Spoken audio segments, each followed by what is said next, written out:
थियौँ। यहाँदेखि हामी चार स्तरीय हामीहरूले बैठक गऱ्यौँ। हाम्रो 5 बुँदे सहमति भएको छ, जसमा हाम्रो मुस्लिम समुदायसँग कुनै पनि सहमति भएको छैन। सिडिओ साहबसँग कुराकानी गर्दाखेरि अलिकति उहाँसँग यो हामीहरूले 5 बुँदे सहमति पाएको हो। त्यसमा हामीहरूले 3 दिनको उहाँले अल्टिमेटम दिनुभएको छ। 3 दिनमा ढुङ्गा मुढा गर्ने मुस्लिम समुदायहरूलाई समात्नुहुन्छ र उहाँहरूले नसमातेपछि हामीहरू हिन्दू समाजले त्यसपछिको प्रतिक्रिया उहाँहरूले अल्टिमेटम दिएको छौँ र त्यस्तो हामीहरू गर्छौँ पनि। जय श्री राम। जय श्री राम। बोलो आपने बोली ना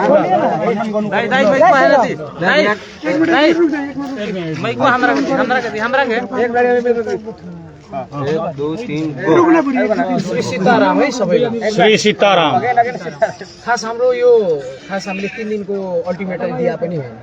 हाम्रो अल्टिमेटम जम्मा 24 घण्टे अल्टिमेटम थियो।